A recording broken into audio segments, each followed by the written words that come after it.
Hey folks, John Paul DeMann.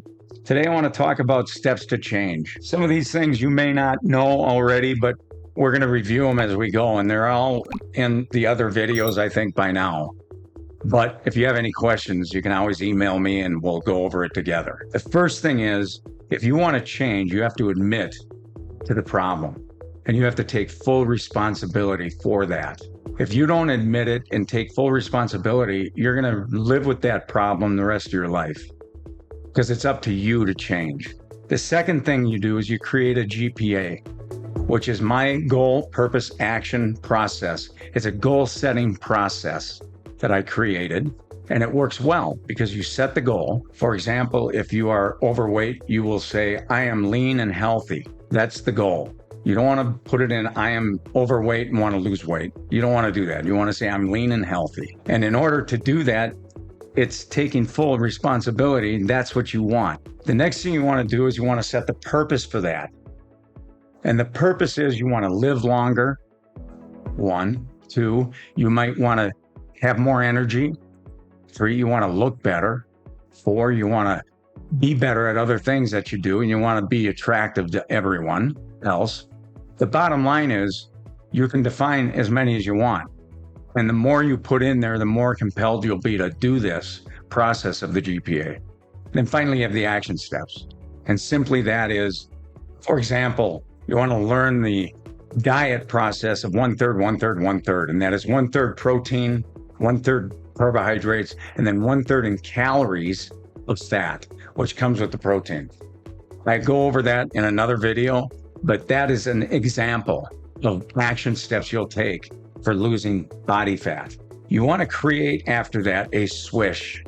What is a swish? It's simply creating the image of the person you are now in black and white, large, and you want to put it right in front of your face. And then you want to take a slingshot, and from behind, you want to create that image using all of the VACOG, meaning the visual, auditory, kinesthetic, olfactory, and gustatory senses within that.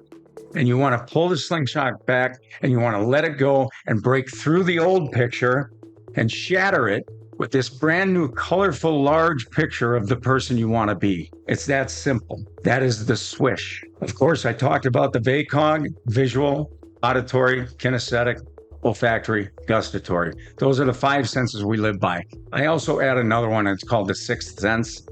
And it's just something that we should listen to at times. So you create that VACOG for the outcome you want to achieve. Finally, once you get this together, you want to perform it 10 times in the morning, 10 times at noon, and 10 times at night. And then anytime, if you're a drug user, anytime you have a craving to use and you're in remission, you want to use this anytime you want to use. Try it. It works. It gets you off the topic for a bit, and it gets you to think about where you're really going. And it works, folks. I'm telling you, it works. It worked for me, and it made me sober. It made me drug-free. And that for myself was everything. And as soon as I put the effort in doing that, I won. I don't go to meetings, and I'm not trashing meetings, but I just don't appreciate them because they make me think about use. Some people it works for, but it's a very small percentage. I'm not saying don't try it and don't use it. I'm just saying it's a very small percentage of people who, if you go into a meeting, you say, how many here have relapsed at an AA meeting? 99 out of 10 out of 100 times, people will raise their hand that they relapsed. So it's not a very promising statistic, and it's a real statistic. Just go into a meeting and ask, and you'll see. If they're non-first-time users and they've used before, it didn't overcome the real feeling of using, and they used.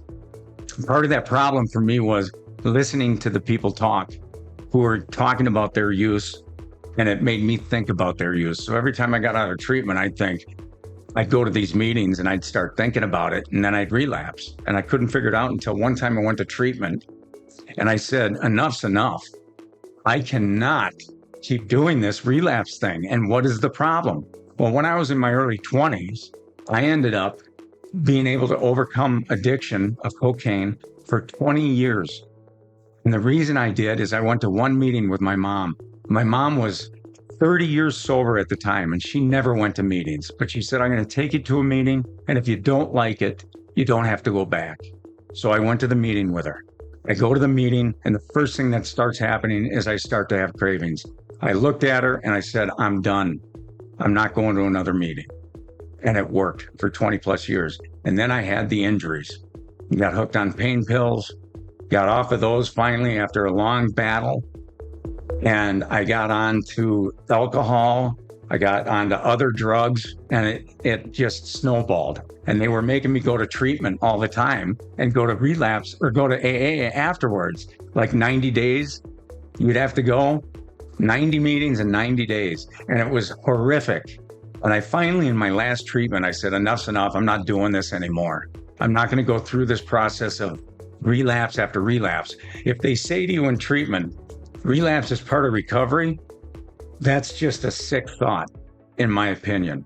It shouldn't be part of recovery.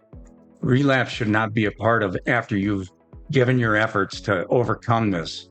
And so I think they need to do more research in that area. But I'm telling you what worked for me, and that's all that matters. If you want to try it, try it. I highly recommend it. I highly recommend it. It works, and it keeps you sober. It keeps you focused on what you really want.